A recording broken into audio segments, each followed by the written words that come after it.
Assalamualaikum warahmatullahi wabarakatuh. Innal hamdalillah wassalatu wassalamu ala Rasulillah wa ala alihi wa ashabihi wa mawalah, la haula wala quwata illa billah. Rabbi syrah li sadri wa yassir li amri wahlul 'uqdatam min lisani yafqahu qawli, amma ba'du. Pemirsa Kompas TV Jambi yang dirahmati Allah, ketika seseorang menuntut ilmu, itu ada dua macam di dalam penuntutan ilmu. Yang pertama, memang menuntut ilmu itu adalah karena Allah. Yang kedua, menuntut ilmu itu karena disesatkan oleh setan. Loh, kok ada setan yang juga nuntut ilmu? Ada. Karena setan itu selalu membisikkan kepada manusia, yang buruk itu terlihat baik, dan yang baik itu bisa terlihat buruk. Bagaimana ketika seseorang menuntut ilmu?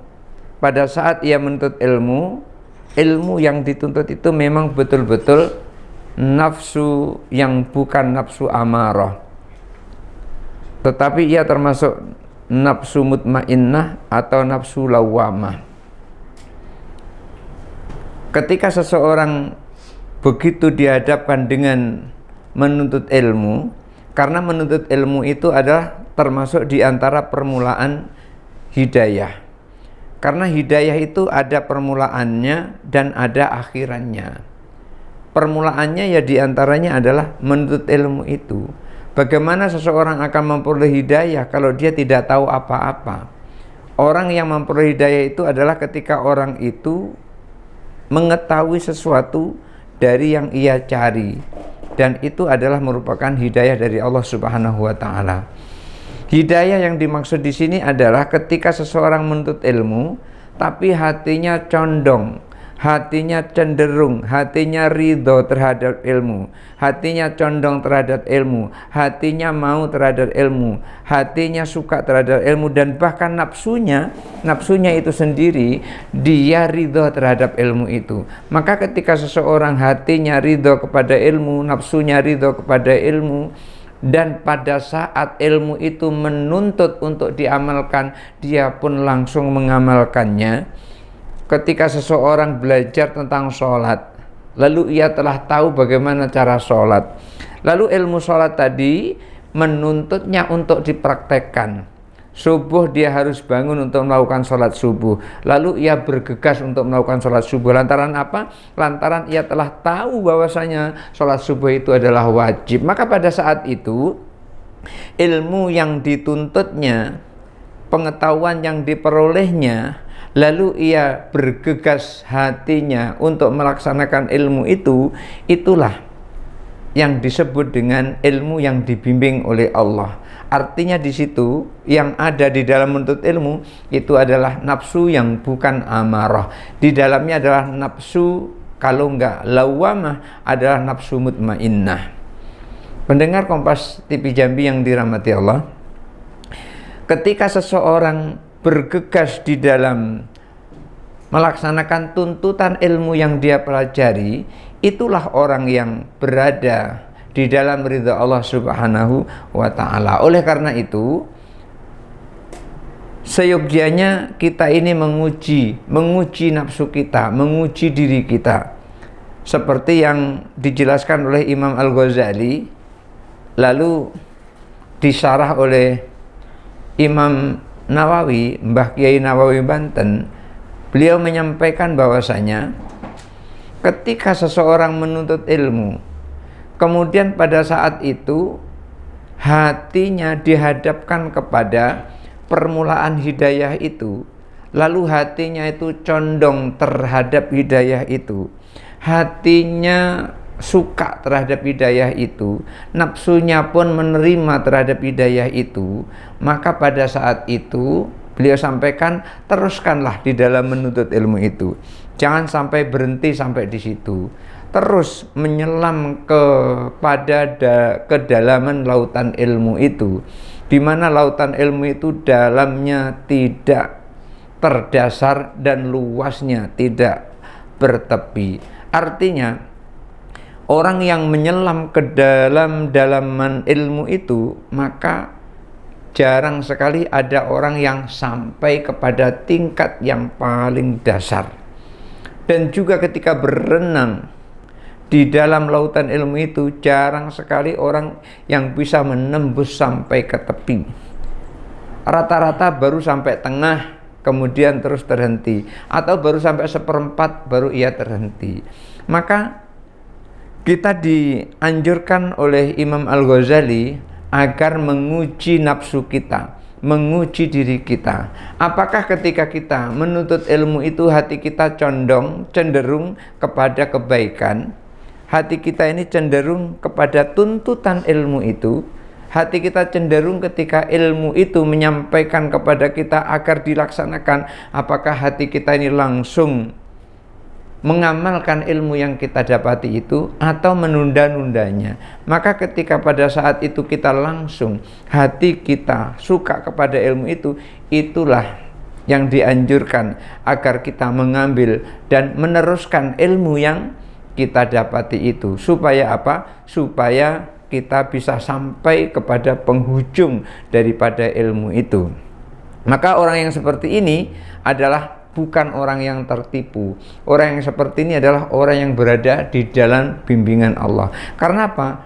Dia menuntut ilmu itu untuk dilaksanakan tuntutan dari ilmu itu, bukan ditunda-tunda.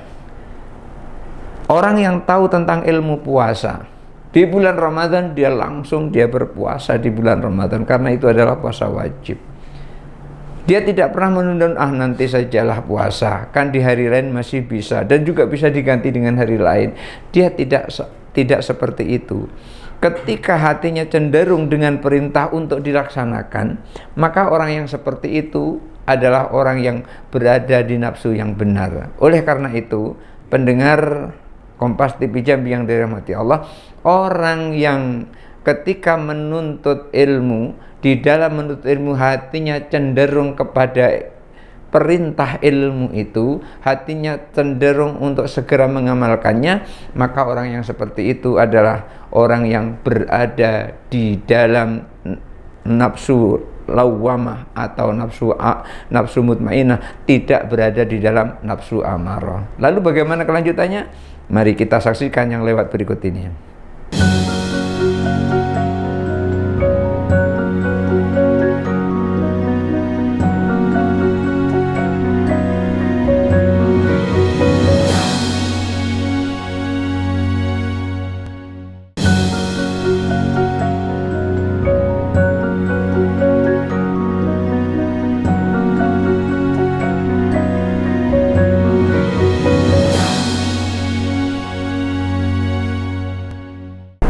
Pendengar, pemirsa Kompas TV Jambi yang dirahmati Allah Subhanahu wa taala,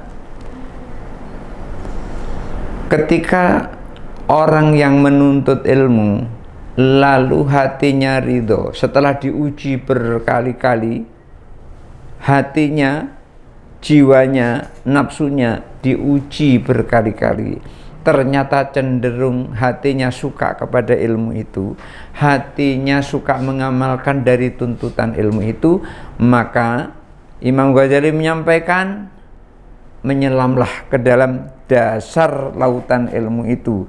Beliau sampaikan,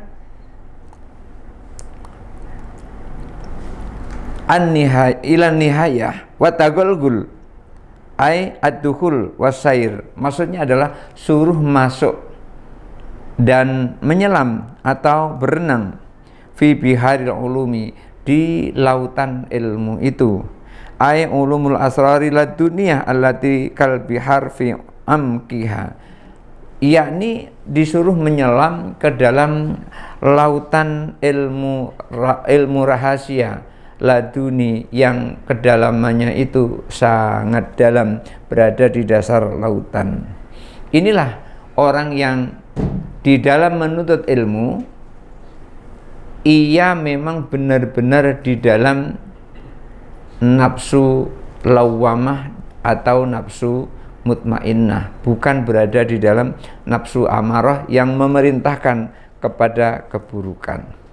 Tetapi sebaliknya, ketika hati kita dihadapkan kepada ilmu itu atau permulaan hidayah itu, wa idza sadafta qalbaka inda muwajahatika au istiqbalika, ketika hatimu engkau hadapkan atau hatimu engkau arahkan kepada iyaha, kepada hidayah itu, kepada permulaan hidayah yang ia pelajari, biha musawwifan, nafsumu itu, jiwamu itu, dirimu itu menunda-nunda. Bi ayyakulul qalbu marratan ba'da ukhra, hatimu selalu mengatakan terus menerus, hatimu mengatakan saufa af'alu dzalik, enggak usah khawatir nanti aku lakukan itu, enggak usah khawatir salat subuh nanti aku lakukan, pasti aku lakukan. Hatinya selalu mengatakan seperti itu. Gak usah khawatir, Ramadan ini aku puasa penuh lah, gak usah bingung, gak usah merisaukan aku pasti melakukannya itu. Hatinya selalu mengucapkan seperti itu, berjanji, hatinya berjanji untuk melakukan, tapi tidak juga dilakukan. Wabil amali bimuqtadaha ay bimatlubiha mumatilan ay muakhiran biwadin, dengan amalnya itu yang dituntut, ia selalu menunda-nunda, ia selalu mengakhir-akhirkan dengan janji, nanti aku lakukanlah itu, enggak usah khawatir. Maka kalau hatimu terhadap ilmu yang telah engkau pelajari berbuat seperti itu, tidak langsung mau melaksanakannya, kamu belajar setelah kamu tahu tidak langsung mau mengamalkannya, padahal itu adalah wajib. Seperti belajar tentang sholat tapi kamu nggak cepat-cepat sholat, belajar kamu tentang faedah sholat berjamaah tapi kamu nggak segera berjamaah, belajar kamu tentang berpuasa di bulan Ramadan itu pahalanya sangat besar, menghapuskan 1 tahun yang lalu dosa-dosa yang dia lakukan, tapi kamu nggak segera lakukan. Puasa 1 bulan tidak sama sekali, paling cuman awal sama akhir sama tengah saja. Maka orang yang seperti itu, fa'lam, ketahuilah, ayat talibu lil ilmi, wahai orang yang mencari ilmu, anna nafsakal ma'ilata ila talabil ilmi, bahwa dirimu yang menggebu-gebu untuk belajar itu, untuk menuntut ilmu itu, hiya nafsul amaratu bisu'i, itu adalah nafsu amarah bisu', nafsu amarah yang memerintahkan kepada keburukan. Yang muncul di situ adalah setan di dalam menuntut ilmu. Jadi ia menuntut ilmu, dia belajar S1, S2, S3 sampai nggak ada S lagi, itu hanya untuk bangga-banggaan saja. Bergelar dengan gelar akademik yang serentet itu hanya untuk sombong-sombongan saja, hanya untuk mengungguli kawan sebaya, hanya untuk bersaing kepada sahabat yang lainnya. Maka kalau kita menuntut ilmu yang seperti itu tidak ada gunanya sama sekali. Itulah yang disebut dengan tipuan setan. Oleh karena itu, kalau dirimu di dalam menuntut ilmu itu cenderung untuk menunda-nunda amal, cenderung untuk menunda-nunda melaksanakan dari tuntutan ilmu itu, itulah disebut dengan nafsul amarah bisu', nafsu amarah yang memerintahkan kepada keburukan. Waqad intahadat, maka nafsu yang seperti itu telah muncul artinya pada dirimu, ingin belajar yang setinggi-tingginya, ingin sekolah yang setinggi-tingginya, ingin kuliah yang setinggi-tingginya, sehingga nggak ada tempat kuliah lagi yang akan ia masuki, tapi tujuannya adalah untuk menyaingi orang, bukan tujuannya untuk mendekatkan diri kepada Allah. Karena orang tua dulu pernah mengatakan, jadilah kamu seperti padi, semakin berisi semakin merunduk, bukan semakin meninggi tapi semakin merunduk. Karena padi itu kalau dia kosong, dia menghadap ke langit, tapi ketika dia penuh isinya, maka dia akan merunduk ke bumi. Artinya apa? Seseorang ketika menuntut ilmu, semakin dalam ilmunya, semakin seperti orang yang tidak tahu. Artinya dia semakin tawaduk, semakin nunduk. Maka ketika seseorang belajar ilmu itu seperti itu, maka merunduk, maka itu adalah di dalamnya bukan nafsu amarah, tetapi di dalamnya adalah nafsu lawamah atau nafsu mutmainnah. Sekurang-kurangnya itu adalah nafsu lawamah, kalaupun seandainya tidak masuk nafsu mutmainnah. Akan tetapi sebaliknya, ketika seseorang di dalam menuntut ilmu itu bahkan dirinya itu semakin tinggi, semakin merasa pintar, semakin merasa hebat di antara orang-orang lain, maka orang yang seperti itu sungguh yang muncul adalah nafsu amarah bisu, dan itu seyogyanya kita hindari. Lalu bagaimana untuk mengatasinya? Mari kita saksikan yang lewat berikut ini.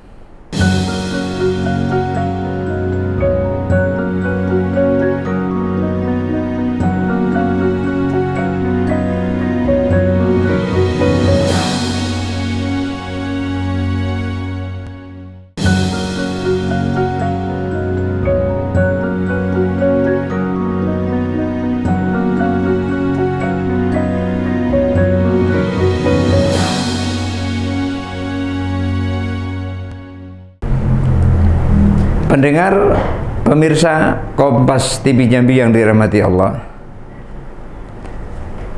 nafsu amarah yang muncul pada diri seseorang ketika menuntut ilmu itu akan menjerumuskan dia ke dalam jurang kebinasaan.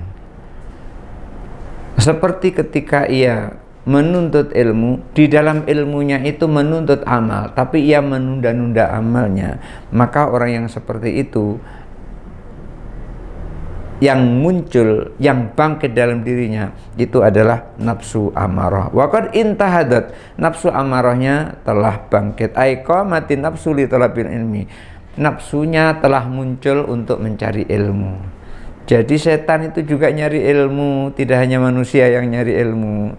Jadi kalau ada orang sedang nuntut ilmu, kemudian gurunya ngomong, dia ngomong sendiri, itu sesungguhnya adalah di dalamnya ada setan di situ. Artinya apa? Di dalamnya terjangkiti oleh setan. Kenapa? Setan akan menutup kupingnya dengan kebaikan. Sementara guru ketika menyampaikan, di situ guru akan menyampaikan kebenaran. Setan tidak suka dengan kebenaran. Maka ketika kita ikut pengajian, kemudian dengarkan guru ngaji, ketika guru ngaji, kita juga ngaji sendiri bersama teman, ngobrol masalah tender, ngobrol masalah urusan dunia, ngobrol masalah perdagangannya, maka itu sesungguhnya adalah tiupan setan agar tidak mendengarkan kebaikan yang disampaikan oleh guru. Maka pada saat itu dia datang menuju ke tempat ilmu, itu adalah nafsu amarah bisu, itu adalah nafsu amarah yang memerintahkan kepada keburukan. Dan pada saat itu nafsu amarahnya telah bangkit untuk menuntut ilmu. Di dalam menuntut ilmunya itu ia muti'atan li syaitonil la'in, yang ia taati bukan Allah, tapi yang ia taati adalah setan yang terkutuk. Kenapa? Setan itu tidak mau mendengarkan kebaikan. Kalau ada setan mendengarkan kebaikan, dia akan berhenti jadi setan. Oleh karena itu, ketika seseorang mendengarkan pengajian, lalu ia ngomong sendiri, orang yang seperti itu datang menuju ke pengajian adalah orang yang telah disetir oleh setan. Dia taat kepada setan, laknatullah alaihi, ay al-mub'adu minal khairi, setan yang jauh dari kebaikan. Kan nggak ada setan dekat kepada kebaikan. Semua setan rata-rata itu ya jauh dari kebaikan. Ladaika ay liwasilaka bihabil ghururi, dan setan pada saat itu menipumu, menyampaikan kepadamu dengan tipuan-tipuannya. Pada saat itu setan menipumu. Menipu apa? Seakan-akan yang kamu lakukan itu adalah baik, tapi sesungguhnya itu adalah buruk. Jadi kebaikannya itu ditampakkan, tetapi sesungguhnya yang ditampakkan adalah keburukan. Jadi keburukannya itu akan terlihat baik olehmu lantaran disulap oleh setan. Oleh karena itu fayastadri juga ayyakhuduka qalilan bimakidatihi ay khilatihi, sedikit demi sedikit setan akan menarikmu, sedikit demi sedikit setan akan mengajakmu. Sedikit demi sedikit setan akan membuatmu. Membuat apa? Membuat masuk ke dalam tipuannya. Setan melakukan sedikit demi sedikit kamu tertarik kepada tipuannya. Setan sedikit demi sedikit akan menjadikan dirimu masuk dalam perangkapnya, perangkap tipuannya, ila gomrotil halaki aisyidatihi, menuju ke jurang kehancuran, menuju ke jurang kebinasaan. Kenapa kok bisa begitu? Karena setan pada saat itu menjadikan apa yang kamu lakukan terlihat baik, padahal itu adalah buruk. Wa qasduhu ay asyaitanu, dan tujuan setan yang seperti itu atau keinginan setan yang seperti itu, ayyurawwija ayyusallika alaika sarra fi ma'radil khairi.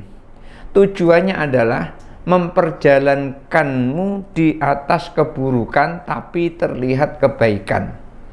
Seakan-akan yang kamu lakukan itu adalah sesuatu yang baik, padahal itu adalah buruk. Itulah maunya setan. Ai masalakahu wa tariqahu, caranya dan jalannya itu adalah jalan yang buruk, jalan yang baik tetapi di dalamnya adalah keburukan. Umpamanya begini, dia ingin mengeluarkan sedekah, tapi sedekah itu didapat dari duit yang haram atau duit yang syubhat. Maka pada saat itu yang ia lakukan adalah sesungguhnya itu merupakan tipuan daripada tipuan setan. Hatta yalhaquka bil ahsarina amala, sehingga engkau melakukan begitu terus, itu akan mempertemukanmu, setan akan mempertemukanmu dengan amal yang sangat rugi. Kenapa kok sangat rugi? Seakan-akan ia akan menerima pahala dari Allah, tapi sesungguhnya ia tidak akan memperoleh apa-apa dari Allah. Kenapa? Karena telah ditipu oleh setan. Ai alladzina atba'u anfusahum fi amalin yarjuna bihi fadlan fanalu halakan. Ia mengikuti nafsunya, di dalam dia beramal mengikuti nafsunya, dan di dalam dia beramal tadi dia mengharap pahala dari Allah, dia akan mengharap karunia dari Allah. Tapi apa yang terjadi? Fanalu halakan, ia justru akan memperoleh kebinasaan. Kenapa kok bisa begitu? Alladzina dhalla aidha asayum fil hayati dunya, karena usahanya yang ia lakukan di dunia ini lenyap sama sekali, hilang sama sekali. Kenapa kok hilang? Littibaihim asyaiton, karena mengikuti setan. Karena apa yang dilakukan di dunia ini ya beramal mengikuti maunya setan, maka hilang sama sekali, lenyap sama sekali apa yang ia lakukan di dunia ini, tidak bisa dipetik di akhirat. Kenapa? Karena mengikuti syaitan. Wahum yahsabuna, padahal mereka mengira bahwasanya ia telah beramal baik, ia telah melakukan banyak kebaikan. Annahum yuhsinuna sun'a, mereka menganggap melakukan perbuatan yang baik. Amalan yujazuna alaihi li'tiqadim annahum alal haqqi, ia menganggap amalnya itu adalah amal yang baik, ia anggap amalnya itu adalah amal yang nanti akan memperoleh pahala, padahal itu adalah tipuan daripada setan. Menganggap nanti akan memperoleh kebaikan, justru sebaliknya ia akan memperoleh keburukan karena telah mengikuti tipu daya setan. Mudah-mudahan kita jauh daripada tipu daya setan yang seperti itu, sehingga kita bisa selamat dari amal yang kita anggap baik ternyata tidak baik. Yang kita anggap baik mudah-mudahan itulah adalah baik bagi Allah Subhanahu wa taala, dan tentu saja itu harus diawali dengan ikhlas lillahi ta'ala. Barangkali itu saja dulu yang bisa sampaikan untuk kali ini. Mudah-mudahan ada manfaatnya. Hadanallahu wa iyyakum ajmain. Wallahul muwaffiq ila aqwamit thoriq. Wassalamualaikum warahmatullahi wabarakatuh.